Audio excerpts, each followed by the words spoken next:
네, 안녕하세요. 노원삼성 정형외과에서 척추를 맡고 있는 정형외과 전문의 김완석입니다.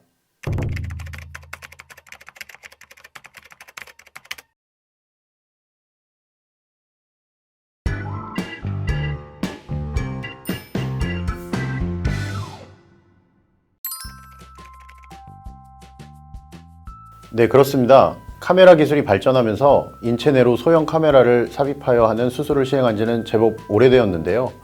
의료용 가스를 주입하여 시행하는 복부에 복강경 수술이 있고 생리식염수를 주입하여 시야를 확보하는 관절경 수술이 있습니다. 그중 척추 양방향 내시경은 후자의 방법을 통하여 수술하는 것입니다.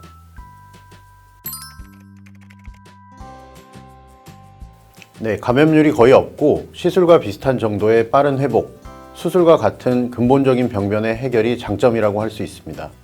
앞서 말씀드린 대로 생리식염수를 관리시키면서 수술을 진행하는 것이기 때문에 수술하는 내내 병변을 세척, 소독해 가면서 술기를 진행하는 것과 같습니다. 따라서 예전의 전통적인 수술법에 비하여 감염률이 현저히 낮아졌습니다.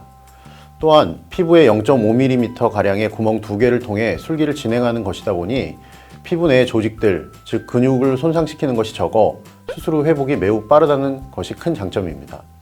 일반적으로 수술 당일날 마취가 깨면 보행이 가능하며 하루 또는 이틀 만에 퇴원을 하시게 됩니다.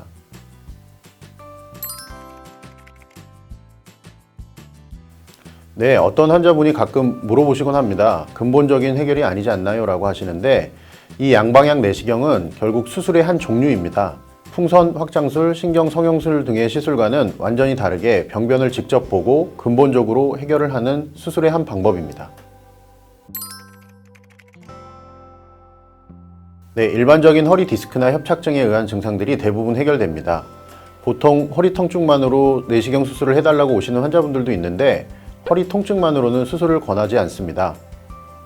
다리 쪽으로 생기는 방사통이 심하시거나 하지의 근력 저하가 수반된 경우 수술의 기준에 포함되게 됩니다. 경추, 흉추, 요추, 즉 척추의 전장에 걸쳐 모두 가능합니다. 다만 허리 쪽을 제외한 경추나 흉추의 경우 신경에 핵심 줄기가 분포하기 때문에 보다 숙련된 전문가에게 수술을 하시는 것이 좋겠습니다.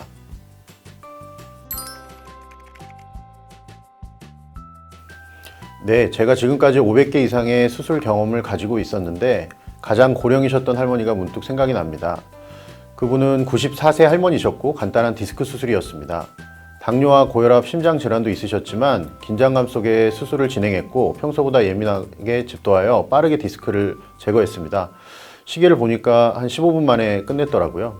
이처럼 내시경 수술은 고령이나 기저질환이 있으신 분들께서도 비교적 안전하게 받으실 수 있습니다. 일반적으로 디스크 수술은 30-40분, 협착증은 40에서 60분 정도 소요가 됩니다. 이처럼 시간이 많이 걸리지 않는 이유는 절개를 하지 않기 때문에 내부 조직까지 봉합을 할 필요가 없기 때문이라고 봅니다.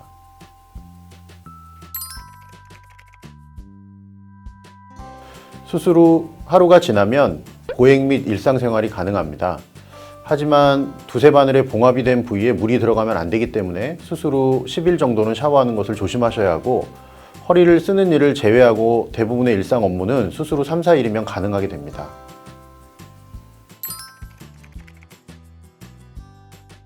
가벼운 걷기는 퇴원하자마자 조금씩 하실 수 있고 본격적인 운동은 4주 이후에 시작하는 것이 좋습니다.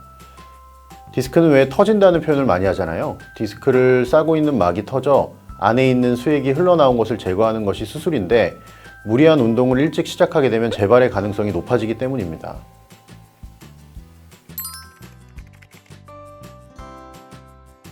네, 저는 양방향 내시경 수술을 환자들께 222 법칙으로 설명을 드리곤 하는데요. 수술 후 2일 만에 퇴원, 2주 후에 실밥 제거, 2개월 내에 하시던 업무 및 운동이 가능하게 됩니다. 제가 해드리는 것은 신경 손상 없이 병변을 해결하는 것이고 나머지는 우리 환자분들이 도와주셔야 됩니다. 무리한 허리 굽힘이나 운동은 병변의 재발을 가져올 수 있으니 점진적으로 2개월에 걸쳐 저와 상담하시면서 일상 업무와 운동을 하시는 것이 좋겠습니다.